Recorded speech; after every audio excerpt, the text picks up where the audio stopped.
Alright guys, so this is a problem that I'm going to be having. I'm going to kind of take you through the process of trying to figure out what is wrong with some of your gauges. On my boat, what it is my starboard side fuel tank. The fuel gauge only goes to about where it is now, 1/4 to maybe just slightly below half. That's maximum. Even when the tank is completely full, that's the max that it gets. Now, we're sitting at half a tank now, but it's just now barely starting to move down, okay? Now, the port side, there's absolutely nothing in here. You don't even see a gauge or nothing, the little needle. So what we got to find out is it our gauges that's causing a problem, which very well could be, or is it the wiring going up to the gauge, or is it the fuel sending unit in the tanks the problem? So what I'm going to do is I'm going to go down. I just got a piece of wire, and I am going to ground the top of the fuel sending unit. There's one wire. It's just a common wire. It's not 12 volts, just a common wire. I'm going to take this and I'm going to touch the ground on the boat somewhere. And when I do, if this needle pegs all the way to full, that means that my wiring from my fuel tank all the way up to my gauge is good. And I'll do the same on my port side. If the needle pegs, that means everything is good. And then what does that mean? That means it's my fuel sending units. Okay? Now, if I was to ground that and my needle, say, doesn't move, or say it's down here on the left side of this gauge, nothing happens, then what it could be is there's 12 volts that go to each one of these gauges. Maybe it's a 12 volt supply wire that's a problem, okay?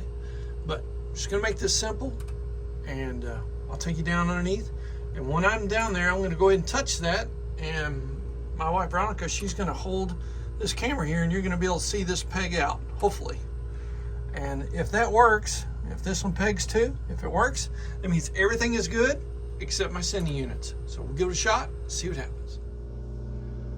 Okay, so this is gonna be my port side tank, and there's my sending unit. That one wire right there is what I'm gonna be touching, okay? This right here is your ground. Now, something that you need to check is make sure your grounds are good from here up to wherever they ground out on your boat. Like this one here is aluminum hull, so it's a little different. But anyhow, I'm gonna be touching this and touching the ground. You can touch it right on the tank, and then hopefully the needle up there is gonna peg out. I'm gonna do the starboard side as well. So I'm gonna take you on top, and you guys watch the needle, see what happens. All right, you watching? Yes. It's moving. All right, what's it doing? Half a tank disappeared. Half a tank disappeared. Okay. All right. Full tank. Full. Okay. Back. That's good. All right, so what y'all saw was me taking that piece of wire and grounding the sending unit, touching that sending unit wire along with the ground wire that was on top of the tank. And then as you saw, my starboard engine, even though the needle is a little bit less, it was pegging out. So I got my switch off now. Comes up to just shy of half a tank. And it would go all the way to the full. That means everything is operating correctly from the wiring to the 12 volts all the way up to the gauge. So that means I've got a sending unit that's not measuring correctly.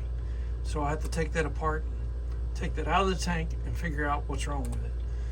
It might be bent a little bit, it might be out of adjustment, or might just need a new one.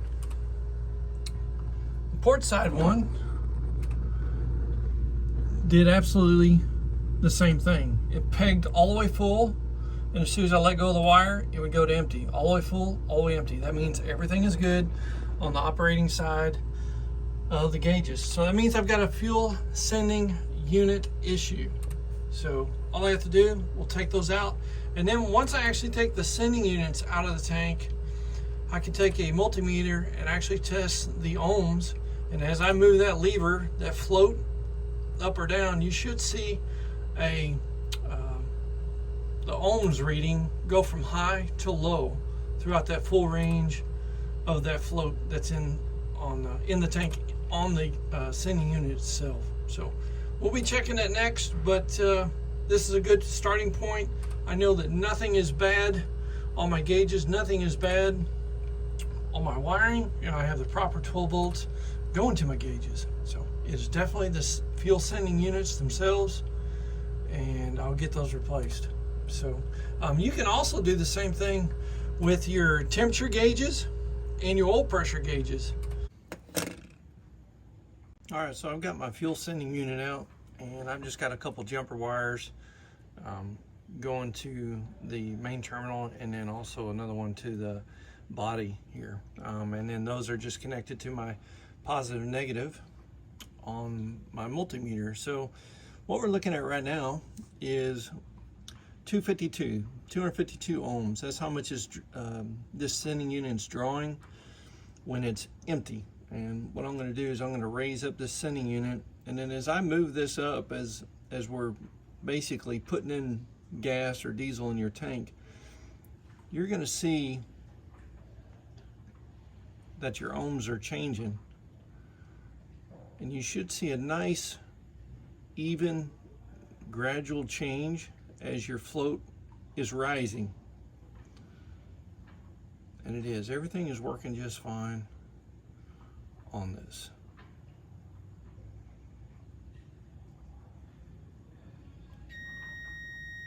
And what you're hearing there is this is at completely full. The float's completely at the top. Now I'm going to go in reverse, and we're checking the same thing. We're making sure that we have a nice even transition as the float would be moving either up or down into your fuel tank. Now, I did test my float. I stuck this in some liquid to make sure that it would rise all the way to the top if it was full, and it does. So I've got I'm going to check out my connections again on my tank and see what possibly could be going wrong. It could be that I've got a lot of corrosion right here on the back side of this, and it could be causing it not to get a good connection. So I'm going to clean this up, and it's also on my tank side, and then put it back in there and see what happens. All right, so take some Emery cloth or sandpaper and really work on your opening here. You want to make sure that everything is nice and clean, because you've got a rubber gasket seal that goes here, and also clean your rubber gasket on both sides. And then also on your sending unit, mine was really corroded here on actually this, my gasket and my sending unit. This is your middle terminal. This is what goes in the middle of the sending unit. This was really dirty. Clean this as well. And then don't forget about your ground that either goes to your tank or it'll ground to the sending unit. And this one here grounds to this sending unit here. So make sure all your connections are clean. I am going to use some of that dielectric grease on this as well, just because you've got dissimilar metals. You've got some screws that's metal and aluminum, so I'm going to put that in the threads, and then that way we ensure number one, to prevent any corrosion, and to make sure that we've got good connections on all of our terminals and also our sealing surface here. So hopefully that will be good, and we'll try it out here in a minute and see what happens. Okay, so let me show you. I think I found out what the problem was. So this is probably really important to do, is when you change out your sending unit, make sure that your gas tank is almost full. The reason is because that float level and that arm is going to be extended all the way out when it's almost full. Okay, as you can see, there's a mark here, okay, and there's a mark right here. That's where this one and this one lined up when I took it out. And what I'm finding out is since this tank is almost full, so that float is floating towards the very top of the tank, if you rotate this, you hear that? There's baffles in these tanks. All right, now I'm going to rotate it around this way.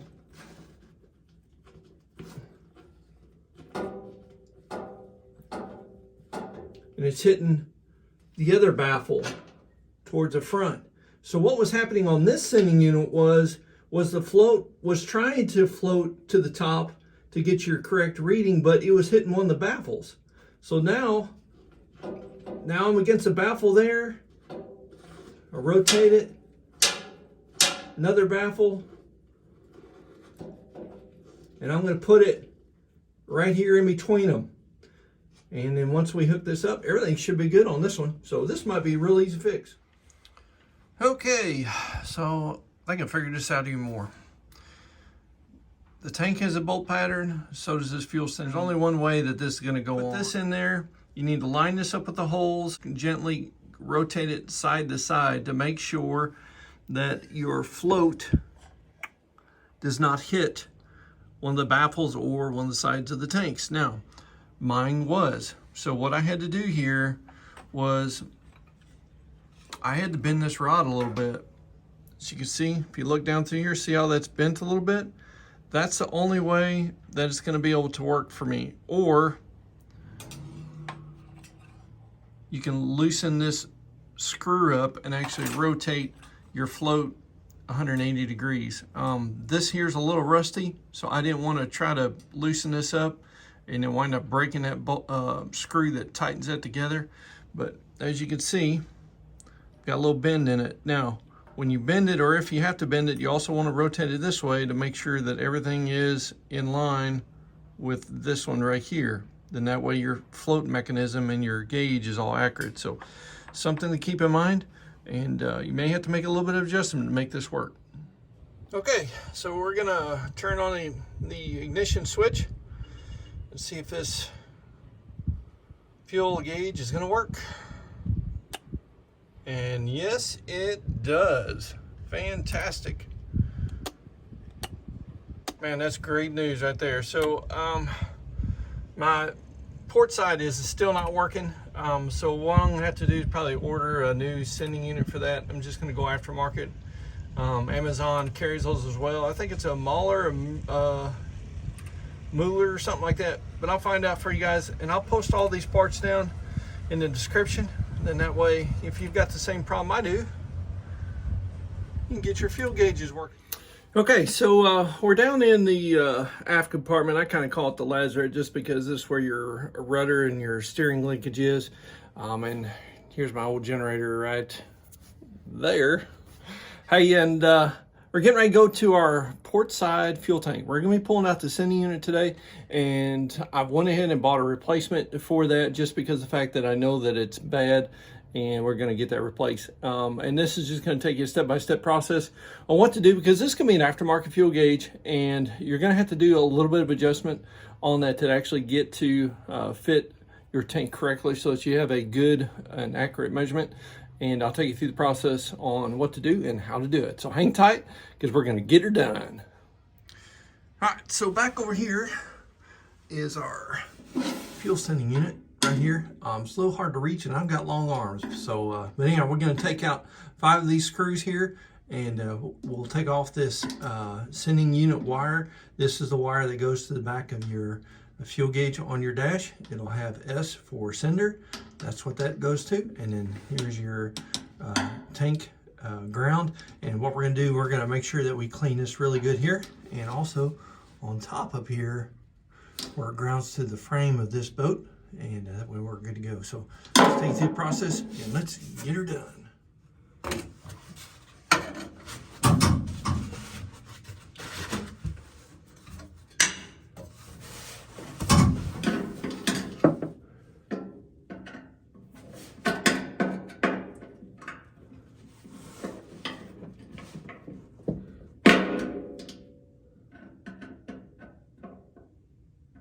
And it is a tight squeeze back in here.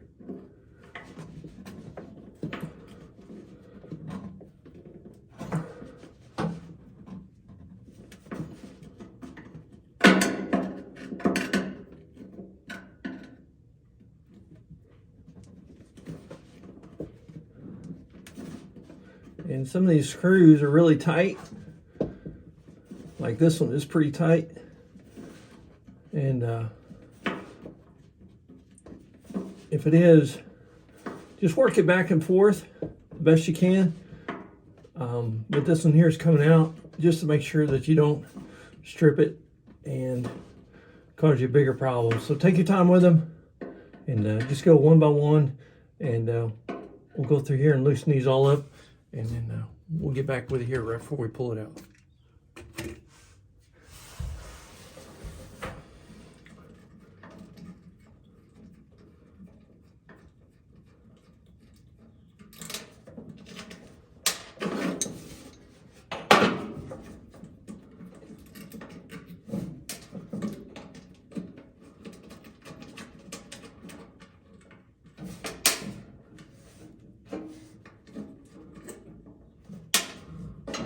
All right. Oh, it looks like this actually has possibly an aftermarket one already in it. Let's check this thing out here. Get out here.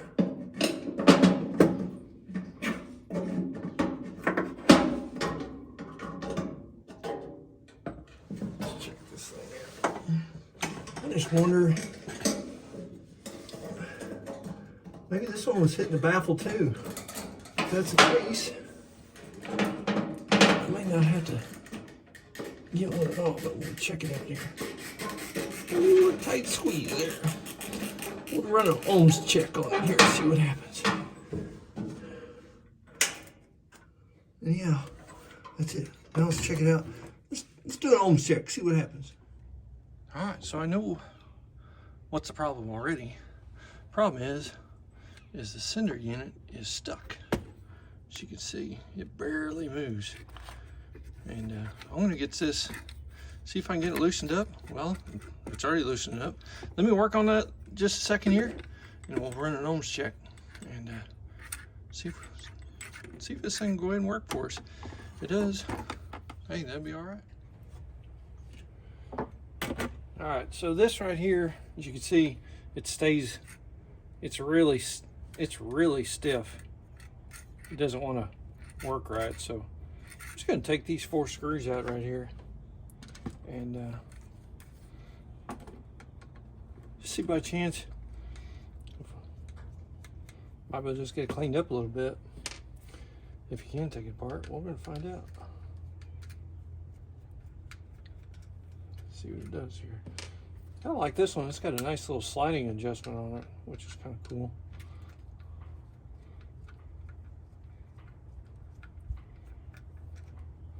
I don't know if this is a factory unit or this is not. Well, I can already tell you there's no need to go any further, because that right there just broke off of this right here. So this unit right here is junk. No need to go any further. And now we'll get ready to put the new one in. Let's get a brand spanking new one. So here's my new fuel sending unit. It's an electric fuel sending unit, and it's by Moeller. And it comes with all your hardware. It does come with some new stainless steel bolts, the new gasket.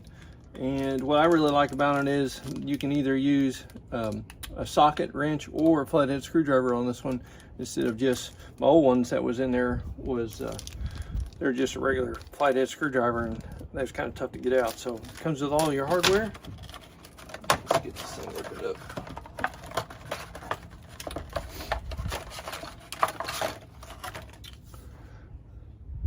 It's a Moeller. And most importantly, it's a 12-inch tank to a 24-inch deep tank. So 12-inch to 24-inch deep tank, and it's universal. And this should be able to get you what you need. And when you order it, I've got this, bought this on Amazon. I'll have the link in my description. Just go down and you can check that out. A very good price. And what I've heard and done a little research, they're actually a pretty good company to work with. They are marine products. So, and then on the back here, it just gives some instructions on how to install it. And it also down here on the bottom, it'll give you different tank dimensions, and it'll tell us how to make the adjustment on our rod. So we're gonna do this and kind of get started, and we'll take you through the process, get this thing here hopefully up and going, because that was definitely a faulty fuel sending unit. So here's the fuel sending unit, and then your actual float itself. It's important to make sure that, as you can see, you've got these nice slotted area here, and on the back side of the float mechanism here, you've got holes. And what you can do is I'll have to take a measurement of my tank, and then I'll split that tank in half, and then I'll add 1/2 inch, and then this will tell me where to set this. And then basically with them screws that's provided in the kit, I can actually get this mounted in place, and then everything's gonna work perfect. Okay, so the directions to adjust your actual bracket on the new fuel sending unit is to measure from the inside of the hole, basically, to the bottom of the tank, to the outside top of the tank, which would be this little ledge right here. So what I'm gonna do is I'm gonna take a tape measure, and I'm gonna drop it down in this hole, and I'm gonna hit the bottom, and then measure from the bottom of the inside tank to the outside top of the tank, which would be right here at the mounting joint itself. All right, so the first measurement that we did there was from the inside bottom of the tank to the top outside flange of where the sending unit mounts on, and that comes to 18 1/4 inches. Now it says to add 1/2 inch to whatever the 1/2 tank is. So 18 1/4 would be 9 1/8, and then we're gonna add 1/2 inch to that, and then we're gonna have 9 3/4. So that's where we're gonna have to make our cut on our bracket right here, because we've measured from here to the very bottom, which is down here. And now what we're gonna do is we're gonna take the measurement of 9 3/4, we're gonna measurement down here, mark it, and then cut the remaining of this bracket off.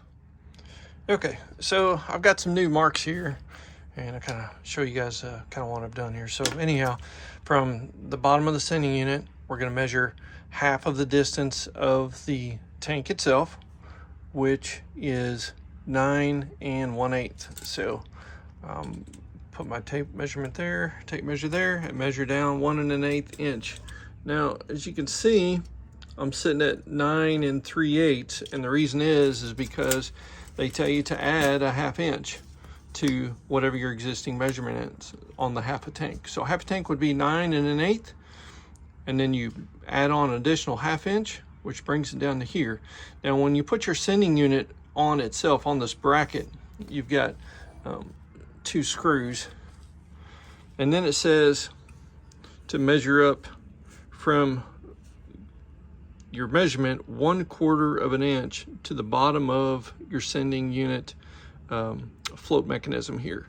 Something to remember too is that you can actually put this on 2 different ways. It's important to just follow the directions, whatever brand you have, but on mine, the wire has to be on the bottom. So that's important to know. And I'm not gonna have to cut this off. I brought a hacksaw. I thought I was gonna have to cut this off because it may hit the bottom of the tank, but definitely is not going to. So it's gonna be fine. The next measurement is gonna be the actual float arm itself. It's got a little chart here that tells me that on my chart that here's an 18 inch, and this is the full depth of your tank from the inside to the very top side, and 18 1/2. Well, mine's sitting at 18 1/4, and it says that if it doesn't have the measurement, like from here, they said use the next biggest one. So I'm gonna bump up to 18 1/4, I'm gonna do 18 1/2, and then it tells you to that your float arm should be 12 1/2 inches from the pivot point which is that right there, the pivot point. Let me get it right there. That's your pivot point because this arm pivots right there. So that would be your pivot point, and it's gonna be 12.5 inches out. And then what we'll do is we'll take our tape measure right here, we'll put it right there on that pivot point, and it comes down and it shows right here, put a mark. So it'll be 12.5 inches. Now what we're gonna do is we're gonna slide this float. It's got these little slide on push washers here that actually keep it locked in place. And we're gonna slide this float this way, and it says to stay within, I think it's 5/16 to the outside edge. So we'll get that done right quick. All right, so here's my mark. So just grab the float and just firmly press and pull this way. And what we're looking for is basically that right there. I don't know if you see that mark right there. It said no less than 5/16. Then you leave a little bit of a gap for your float. That way, your float moves really nice and easy. So we're sitting, there's my mark right there where my washer is basically. I'm moving it just a tad bit more. Just make sure it moves nice and freely. And then we're gonna come back through here and cut this rod off, and then this will be ready to get installed. Okay, so finally, I've got both of my fuel tank sending units working. You guys saw me just make that one, and here's going to be my port side, and it is working just fine, and so is my starboard side. This one here is going to be a little bit more full I should say, because the fact that this tank here runs my well, it can actually run both engines because you can actually switch with valving, but anyhow, it runs my generator. My generator is hooked up to my port side, so it's going to run a little bit less, but anyhow, fantastic. We are good to go here. So we're 100% fixed on all the gauges. Everybody, this kind of wraps it up on the sending unit side. The most important thing that I can tell you is make sure your fuel tank is full. Just make sure your fuel tank is full whenever you put your sending unit in there. Then that way you can make some adjustments and make sure you're not hitting the sides of your tank or hitting baffles within your tank. So hope this helps somebody out there. God bless you guys, and we'll catch you soon on some more boat projects and a little bit of everything else that's going on in my life. Catch you later. God bless you. See you.